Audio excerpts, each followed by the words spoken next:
The hardware shop lock clicked shut with the same satisfying sound it made every night. Same deadbolt, same security gate rattle, same routine I'd performed for 10 years without thinking. I was already mentally home, reheating leftover pasta, maybe watching something mindless before bed. My phone buzzed in my pocket. No ring. No notification. Just that hollow vibration that feels like your device knows something you don't. I ignored it. The envelope was waiting on my kitchen table like it had been placed there by invisible hands. Thick. Official. My full name, not current resident or valued customer, typed across the front in that font that only appears on documents that change your life. I dropped my keys beside it. The metal clatter felt too loud in the quiet apartment. There's a weight to legal mail.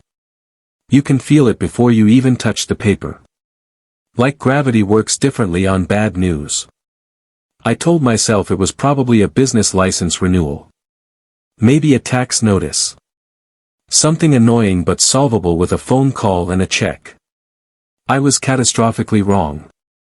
I didn't sit down. Didn't take off my coat.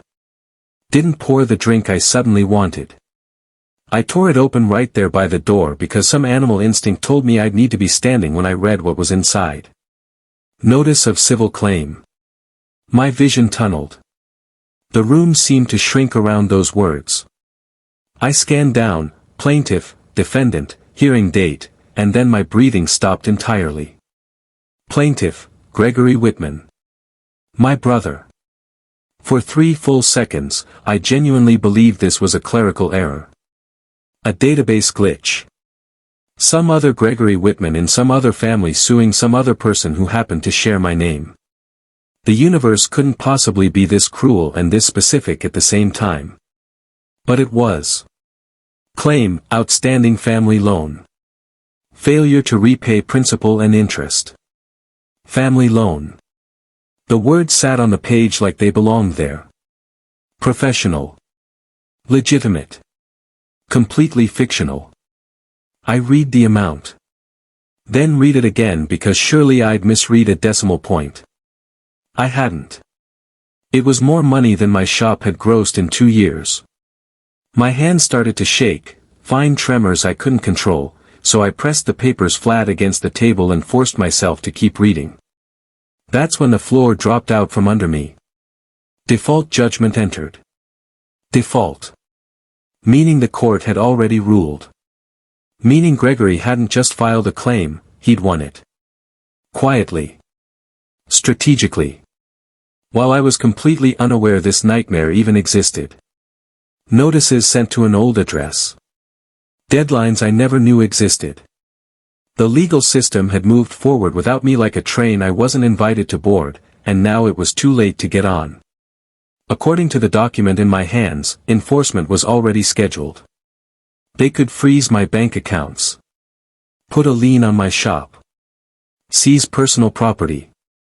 Everything I'd spent a decade building, the inventory, the customer relationships, the reputation, could be dismantled with a judge's signature based on a debt that never existed. I laughed. Not because anything was funny, but because my brain had run out of appropriate reactions.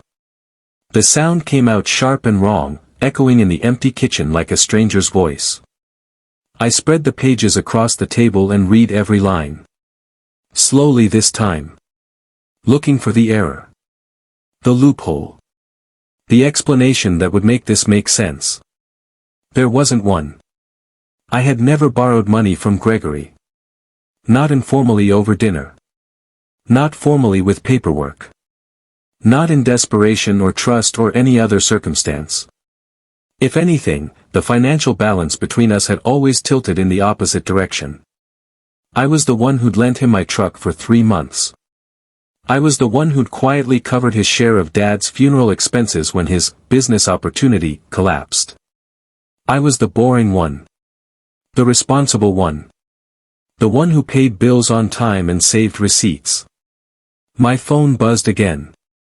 A text this time. Gregory, we need to talk. That's when my hands started to shake for a different reason. Not from shock anymore. From the slow, cold realization that this wasn't a mistake. This was a decision. A plan Gregory had executed knowing exactly what it would cost me. Knowing I'd open this envelope alone in my kitchen. Knowing I'd feel exactly what I was feeling right now. I sank into the chair and stared at the wall while my memories rearranged themselves like puzzle pieces I'd been looking at wrong. Every favor I'd done. Every time I'd covered for him. Every moment I'd told myself family doesn't keep score. Apparently, someone had been keeping very careful records. What Gregory didn't know, what he couldn't have known, was that years ago, during the messy sale of our late father's property, I had insisted on documenting everything. Not because I didn't trust him at the time, but because I trusted the future even less. Bank statements. Emails. Signed acknowledgments of who paid what and when. Conversations I'd saved out of habit, not suspicion. Gregory had rolled his eyes and called me paranoid. Now that paranoia was the only thing standing between me and financial ruin. I didn't call him back that night. Didn't give him the satisfaction of hearing panic in my voice. Instead, I spread the court documents across my kitchen table like evidence at a crime scene and began reconstructing the truth piece by piece. By dawn, I understood exactly what he had done. And more importantly, where he had miscalculated. The court believed his story because no one had challenged it yet. But when the hearing came, they would. And the question would no longer be whether I owed my brother money. It would be why he was willing to destroy me to get something he was never entitled to in the first place. If betrayal by blood has ever left you breathless, if you felt the system turn against you while you stood helpless, you need to see how this ends. Subscribe. Like if you believe the truth fights back. Comment if you've been here. Share if someone you know needs to hear this. The war for my life just started. And I'm bringing every receipt. But to understand how Gregory could do this, how my own brother could forge documents, fabricate debts, and watch me drown, you need to know how we got here. You need to understand the years of small betrayals that built the foundation for this one catastrophic lie. You need to see the pattern. I was too loyal, too hopeful, or maybe just too stupid to recognize until it was almost too late. This didn't start with an envelope. It started decades ago, with two brothers and a father who never taught us that love and money don't mix well. Gregory was always the charming one. The one who could talk his way into opportunities and out of consequences with the same easy smile. I was the quiet one. The one who showed up on time, finished what I started, and never expected applause for doing what was expected. Dad loved us both, I think.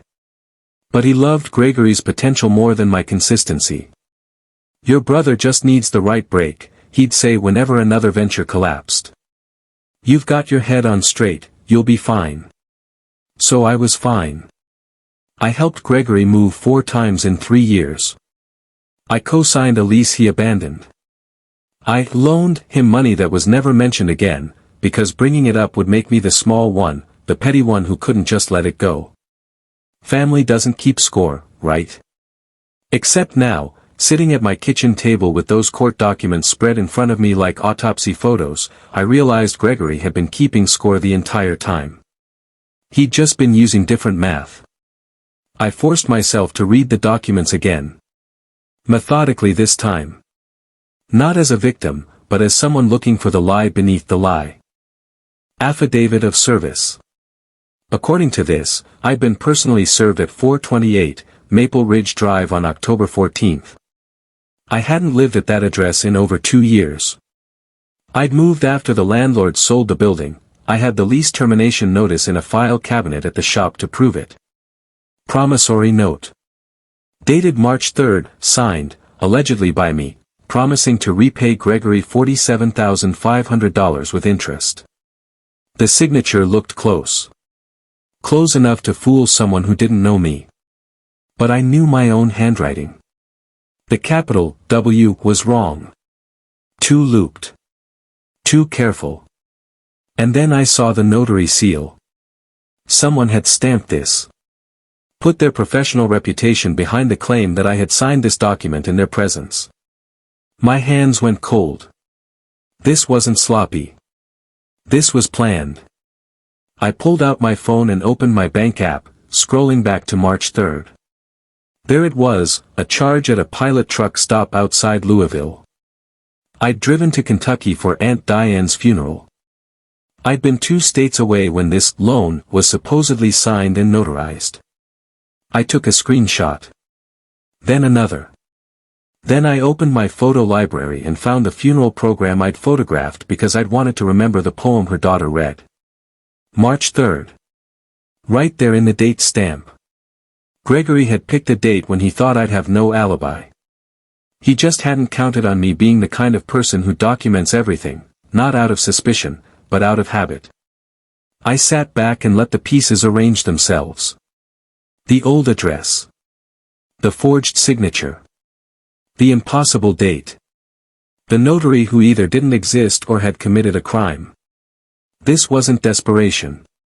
This wasn't Gregory being sloppy or impulsive. This was a trap built with precision. Filed quietly.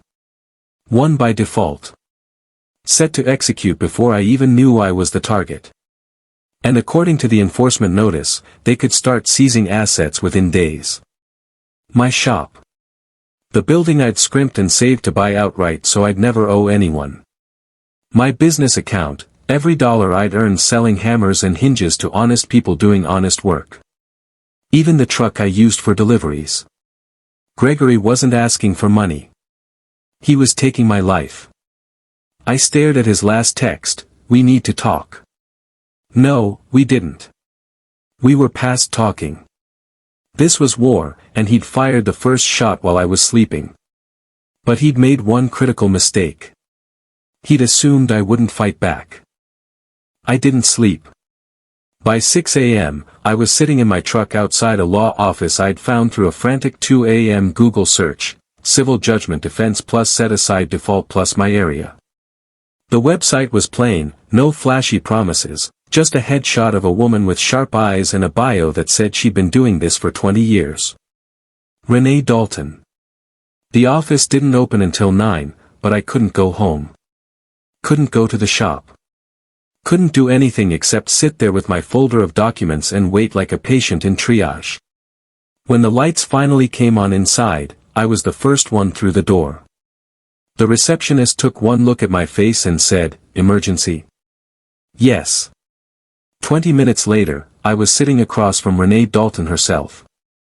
She was maybe late 40s, wearing a blazer that had seen 100 courtrooms, and she didn't waste time on pleasantries. "Show me what you have," she said. I slid the court documents across her desk. She read in silence, flipping pages with the detached efficiency of someone who'd seen every variation of human cruelty and wasn't impressed by any of it anymore. When she reached the affidavit of service, she paused. Then she looked up. "You never lived at this address on this date?" "No. I moved 2 years ago." "And you never signed this promissory note?" "No. I was in Kentucky at a funeral when it's dated." Renee nodded slowly, then leaned back in her chair. "Okay," she said. "Then we have 2 problems. And that's actually good." I blinked. "Good? Good," she repeated. "Because if we can prove improper service, we can vacate the default judgment.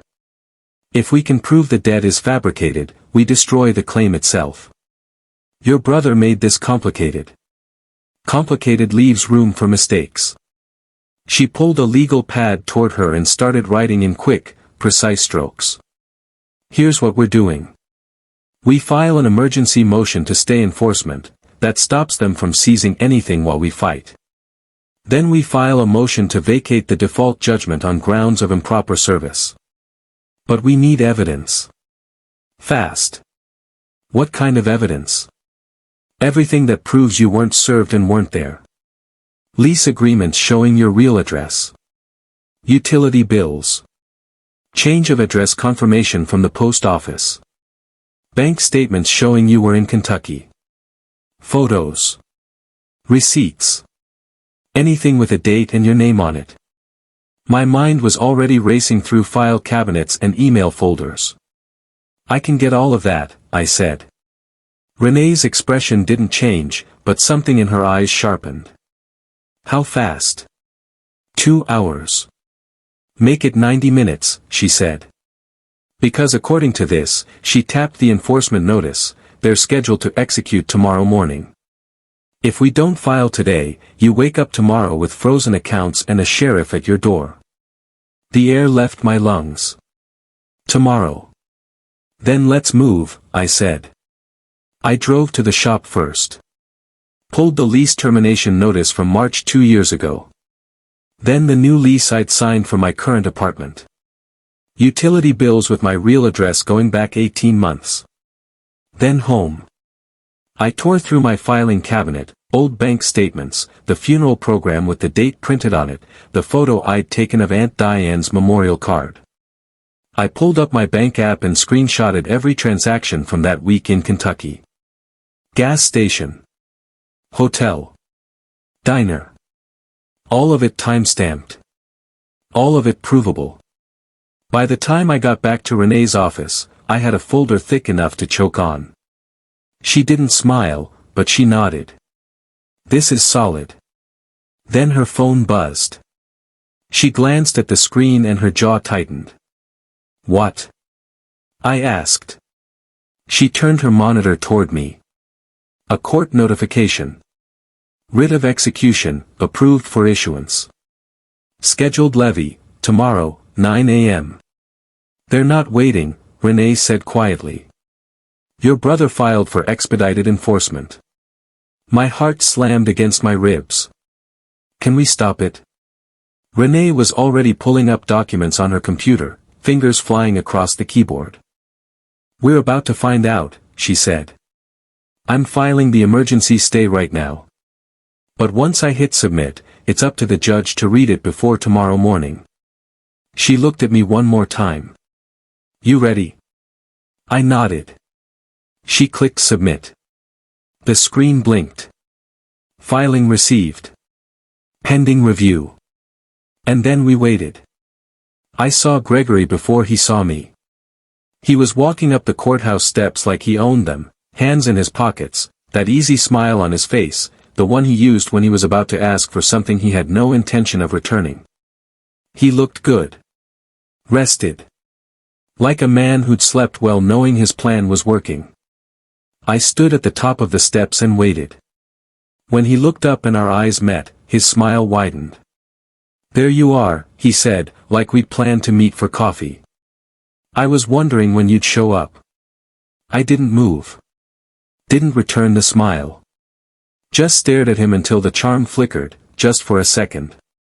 We need to talk, Gregory, I said quietly. Do we? He climbed the last few steps and stopped just close enough to feel invasive. Or do you need to write a check? I'm not paying you for a debt that doesn't exist. He laughed, light, disarming, the sound of someone who thought this was all a game. Come on. Don't be dramatic. You borrowed the money. I've got the paperwork. The court agrees. It's simple. I was in Kentucky when that note is dated, I said. At Aunt Diane's funeral. You remember Aunt Diane, right? Something cold passed behind his eyes, but the smile stayed fixed. Memory's a funny thing, he said. Gets fuzzy over time. But paper doesn't lie. Neither do bank records. Or photos. Or GPS data. Gregory tilted his head, studying me like I was a puzzle he'd already solved. You always were the detail guy. Dad used to say you'd rather be right than happy. And he used to say you'd rather be liked than honest. That landed. His jaw tightened. Careful, he said softly. You're already in a hole. Don't make it deeper. You forged my signature, Gregory. You filed a fraudulent claim. And you're going to lose. He stepped closer. Close enough that I could smell his cologne, expensive, like everything else he pretended he could afford. You think this is about winning, he said, voice dropping. This is about what you owe me. I don't owe you anything. You owe me everything. The charm was gone now, stripped away like paint. You got the shop. You got Dad's respect. You got to be the responsible one while I was the screw-up. You know how many times he compared me to you? How many times he said, why can't you be more like your brother? There it was. Not greed. Not desperation. Resentment. Pure and festering. So this is payback, I said. This is balance, Gregory corrected. And the court's already on my side. You had your chance to fight this weeks ago. You missed it. Now you pay. Not if the service was fraudulent. His smile returned, but it was thinner now. Meaner. Good luck proving that, he said. Courts don't like sore losers. He turned to walk away, then paused. Oh, and by the way, they're picking up your truck tomorrow morning. Better get your tools out of it tonight. My fists clenched, but I didn't move. Didn't give him the satisfaction. He disappeared into the courthouse. I took a breath, steadied myself, and followed. Inside, Renee was already at the clerk's window, her expression unreadable. When she saw me, she gestured me over. We've got a problem, she said quietly. My stomach dropped. What kind of problem? The emergency stay motion. It was filed, but it went to the wrong judge's chambers. Clerical error. They're rerouting it now, but it's delayed. How delayed? Maybe hours. Maybe not until tomorrow morning. I felt the floor tilt beneath me. So they could still levy tonight? Technically, yes. But, she held up a finger as her phone buzzed. She glanced at the screen, and for the first time since I'd met her, she almost smiled. Hold on, she said. She answered, listened, said, thank you, twice, and hung up. Then she looked at me. Judge's clerk just called. The stay motion was flagged as urgent. Judge read it during lunch recess. She paused, letting the moment breathe. Emergency stay granted. Temporary, pending full hearing. Enforcement is paused. The relief hit me so hard I had to grip the counter. How long? I asked. 72 hours. Then we go before the judge and make our case. 72 hours. 3 days to prove my brother was a liar. I looked toward the hallway where Gregory had disappeared. That's enough, I said. Renee nodded. Then let's get to work. I turned my kitchen table into a war room. Laptop open. Printer running hot. Folders organized by category, service address, timeline proof, financial history, communications. Every piece of paper had a purpose. Every timestamp mattered. This wasn't just about proving I didn't owe Gregory money, it was about dismantling his entire fabricated narrative before a judge who'd only heard his side. I started with the promissory note date, March 3rd. My bank app showed the Louisville hotel charge. $87.42, processed at 11:17 p.m. I screenshotted it, printed it, highlighted the timestamp. Then I found the gas station receipt from earlier that day, Pilot Travel Center, Louisville, Kentucky. Unleaded. $43.50. 2:34 p.m. I wasn't just out of state when Gregory claimed I signed that note. I was 500 miles away with a paper trail that couldn't lie. Next, the emails. I searched my inbox for every exchange with Gregory over the past 5 years. Most were short. Casual. Can I borrow your truck? Hey, can you cover me until Friday? Need a favor. Not once, not in a single email, did he ever mention loaning me money. But then I found something that stopped me cold. An email from 4 years ago. Subject, Dad's estate. I'd written it after we sold Dad's house, documenting who paid what during the final expenses. Funeral costs. Outstanding bills. Property taxes. I'd attached a spreadsheet breaking down every dollar. Gregory had replied, "Why are you making this so complicated? We're family. Just let it go." I'd let it go. Now I was printing that email and adding it to the stack labeled financial history. My phone buzzed. A text from an unknown number. "You're wasting your time. The court already decided. Move on." I stared at it. Then another came through. "Or don't. Either way, I'm getting paid.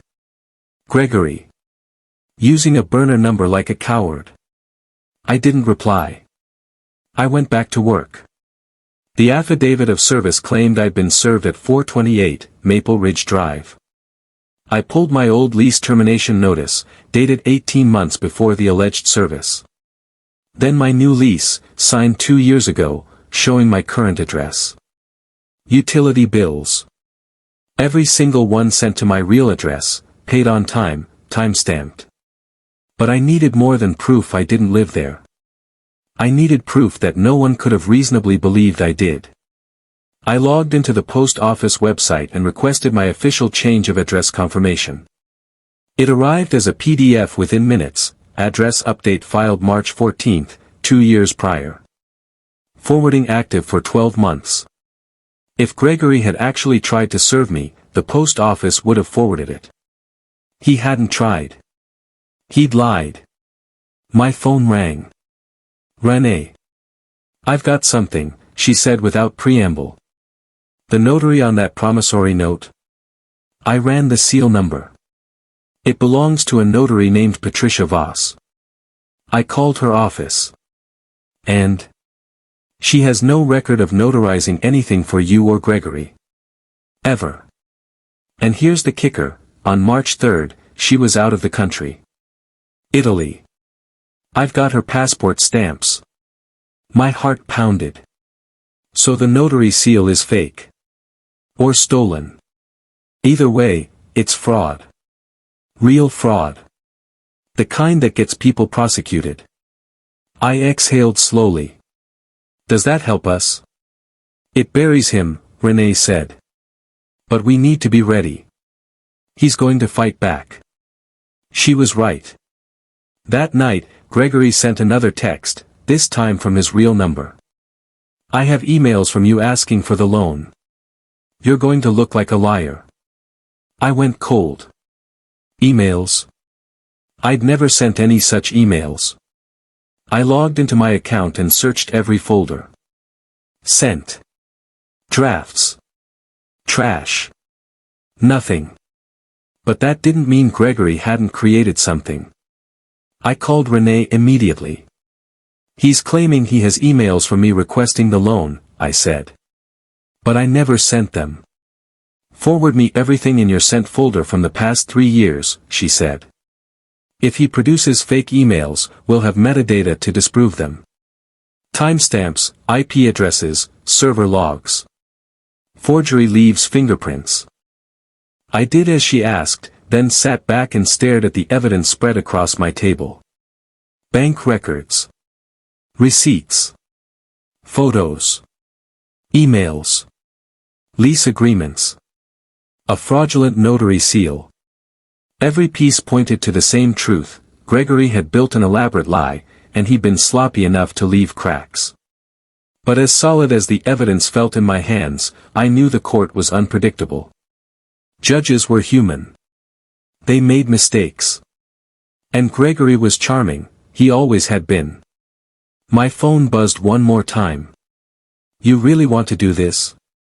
Destroy what's left of this family over money?" I typed back slowly, deliberately. "You did that the day you forged my name." Then I turned off my phone and went back to work. The hearing was in 2 days. And I was ready. The courtroom was smaller than I expected. No jury box. No gallery packed with spectators. Just wooden benches, fluorescent lights, and a judge's bench that looked like it had witnessed 1,000 small disasters. Judge Margaret Chen entered at exactly 2 p.m., black robe crisp, reading glasses already perched on her nose. She sat without ceremony, opened the file in front of her, and looked up. "Whitman versus Whitman," she said, her voice flat and efficient. "Motion to vacate default judgment and motion to continue stay of enforcement." Renee stood. "Renee Dalton for the defendant, Your Honor." Judge Chin glanced toward the plaintiff's table.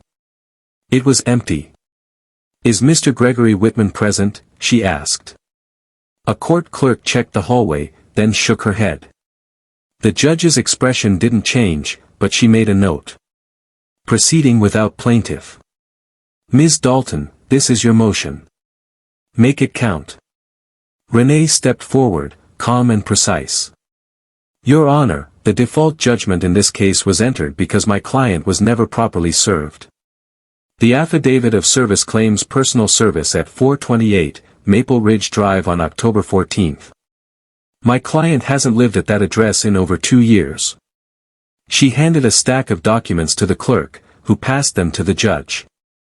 Exhibit A, lease termination notice, showing my client moved out in March, 2 years prior.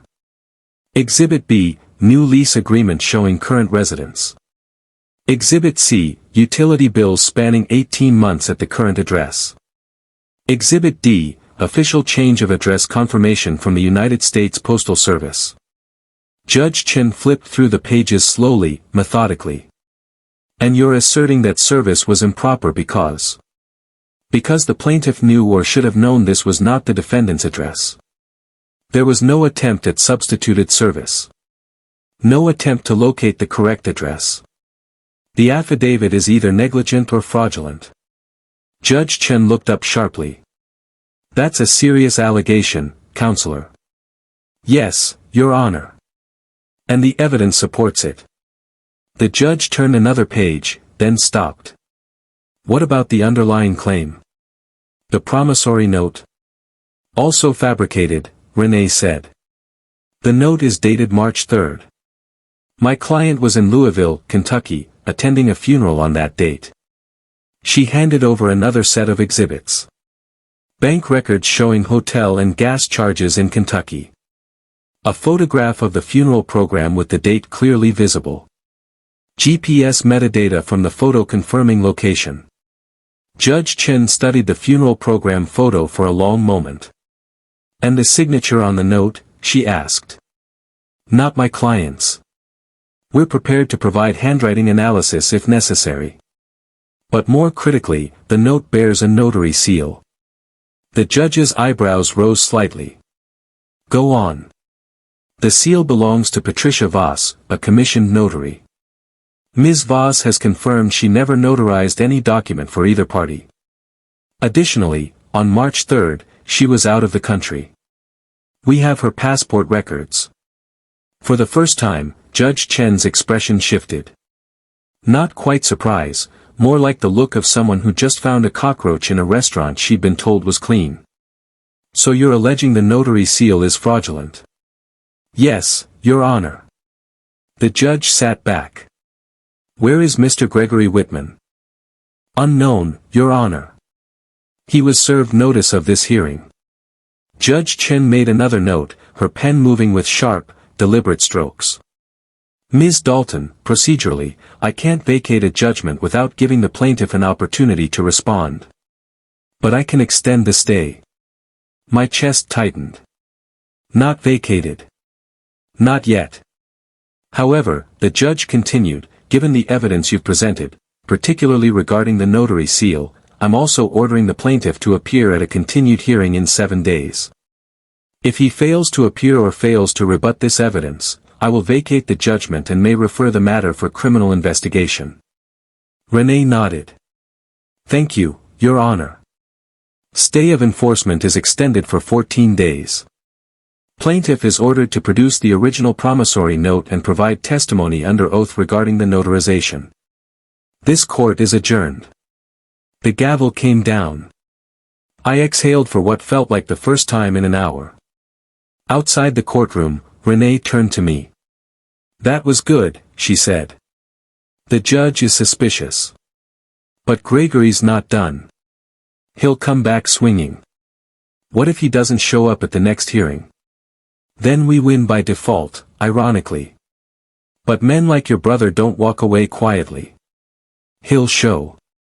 My phone buzzed. A text from Gregory. Cute trick. But you're just delaying the inevitable. See you in 7 days. I showed Renee. She read it and handed the phone back. Save that. Everything he sends you is evidence of his state of mind. I looked back at the courthouse doors. Gregory wasn't defeated.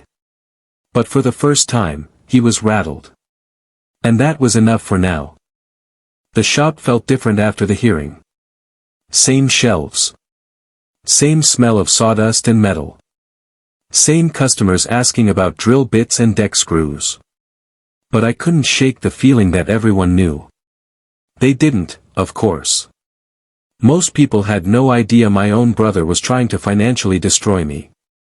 But paranoia is a patient predator. It waits until you're tired, then whispers that the customer looking at you funny has heard something. That the supplier who called twice must know. That your life is unraveling in public and you're the last one to see it. My phone rang during lunch.